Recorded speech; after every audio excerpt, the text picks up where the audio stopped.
Hi friends, இன்றைக்கி வந்து நான் மீன் வாங்கியிருந்தேன். 100 ரூபாய்க்கு அயிலை மீன் வாங்கியிருந்தேன். அதில் வந்து 7 மீன் தந்தாங்க. 6 மீன் வந்து அயிலை மீன், 1 வந்து அது கூட ஒரு பாறைக்குட்டி வச்சு தந்தாங்க. அப்படி 7 மீன். மீன் வந்து அங்கே நிறைய மீன் இருந்துச்சு. இருந்ததில் அயிலையும் பாறையும் தான். பாறை இல்லை, அயிலையும் சாலையும் கொஞ்சம் ஃப்ரெஷ்ஷாக இருந்துச்சு. அதனால் நான் அயிலையும் சாலையும் வாங்கியிருந்தேன். அயிலை மீன் வந்து குழம்பு வைக்கிறதுக்கும் சாலை மீன் வந்து பொரிக்கிறதுக்கும் அப்படி வாங்கிட்டு வந்தேன். ஆனால் காய் வந்து வாங்கினதில் ஒரு வாழைக்காவும் ஒரு என்னது வழுதுலங்காவும் இருந்துச்சு. அது ரொம்ப நாள் ஆகிட்டு, சரி அதை ஒரு புளிக்கீரை வச்சிடலான்னு சொல்லிட்டு அந்த ரெண்டையும் அடுப்பில் தண்ணி ஊற்றி உப்பையும் போட்டு வேக வச்சாச்சு. அது குழம்புக்கு புளிக்கீரைக்கு அரைக்கிறதுக்கு வந்து தேங்காய், மஞ்சள் பொடி, உள்ளி, வத்தல் பொடி, அப்புறம் முழு மிளகு இல்லை, நான் மிளகை வந்து திரித்து வச்சுட்டேன். அதில் கொஞ்சம் மூளை மிளகும் எடுத்து அரைக்கிறதுக்கு எடுத்து வச்சுருக்கேன். அப்புறம் சாலை மீன் வந்து பொரிக்கிறதுக்கு உப்பு, மிளகா பொடி எல்லாம், மஞ்சள் பொடியெல்லாம் போட்டு நல்ல மிளகு பொடியும் போட்டு விரவி வச்சாச்சு பொரிக்கிறதுக்கு.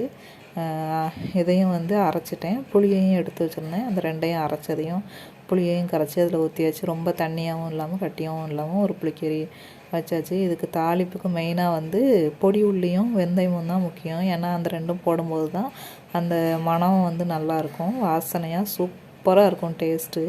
அதுவும் தேங்காய் எண்ணெயில் தாளித்து அதோட சூப்பராக இருக்கும். அந்த வெந்தயமும் பொடி உள்ளியும் போடாமல் சும்மா வெறும் கடுகு கருவேப்பிலை போட்டு தாளித்தா அந்தளவுக்கு வந்து மணமாக இருக்காது, பார்த்துக்கோங்க. உள்ளியும் வெந்தயமும் போட்டால் தான் சூப்பராக இருக்கும். அது வாசனையே வந்து என்ன சொல்ல, வேறு லெவலில் இருக்கும். அது தாளிக்கும் போதே நல்ல மணமாக நமக்கு என்ன சொல்கிறது, ஒரு நல்ல மணமாக சாப்பிடணும் அப்படிங்கிற ஒரு அளவுக்கு இருக்கும். குழம்பும் வந்து பயங்கரமாக டேஸ்ட்டாக இருக்கும். எப்போவுமே வந்து பொடி உள்ளியும் வெந்தயம் போட்டு தாளித்தா தான் புளிக்கறி நல்லாயிருக்கும். காய் இல்லாமல் வெறும் வெந்தயமும் பொடி உள்ளியும் கூட போட்டு வெந்தய புளிக்கறின்னு சொல்லிட்டு வைப்பாங்க. அதுவும் நல்லாயிருக்கும், பார்த்துக்கோங்க. ஏதாவது ஒரு துவையலோ மீனோ பொரியலோ எதுனாலும் வச்சு சாப்பிட்டுக்கிடலாம். நான் இன்றைக்கி வந்து இந்த எல்லாம் தாளித்து ஊற்றி வழுதுலங்காவும் வாழைக்காவும் போட்டு புளிக்கறி வச்சுருந்தேன். ரொம்ப கட்டியும் இல்லாமல் தண்ணியும் இல்லாமல் ஓரளவுக்கு மீடியம் இதில் வச்சுருந்தேன். தாளித்து ஊற்றிட்டு அப்படியே கலந்து ஒரு தட்டை வச்சு மூடி வச்சுட்டேன். ஏன்னா இப்போ உடனே சாப்பிட்றதுக்கு சாப்பாடு எடுத்துகிட்டு போகிறதுக்கு எடுப்பேனா, அதனால் கலந்து விட்டாச்சு. அப்போ மூடி வைக்கும்போது நல்ல அந்த குழம்புலலாம் மணமாக சூப்பராக இருக்கும்.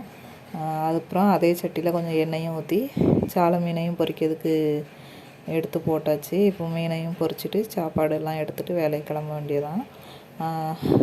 சோறும் எடுத்தாச்சு, மீன் ஒரு 5 சாலையும் எடுத்திருக்கேன்.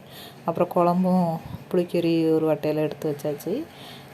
காலையில் சாப்பிட்றதுக்கு நான் தோசை ஒன்றும் எடுக்கலை. எனக்கு காலையில் சாப்பிட்றதுக்கு ஒரு கரண்டி சோறும் 2 சாலையும் குழம்பும் ஊற்றி சாப்பிட்டுட்டு வேலைக்கு கிளம்ப வேண்டியதான். இந்த வீடியோ பிடிச்சிருந்துச்சுன்னா லைக் பண்ணுங்கள், சப்ஸ்கிரைப் பண்ணுங்கள். முடிஞ்ச அளவுக்கு எல்லா வீடியோவும் பார்த்து கொஞ்சம் லைக் பண்ணி சப்ஸ்கிரைப் பண்ணுங்கள். Okay, bye friends.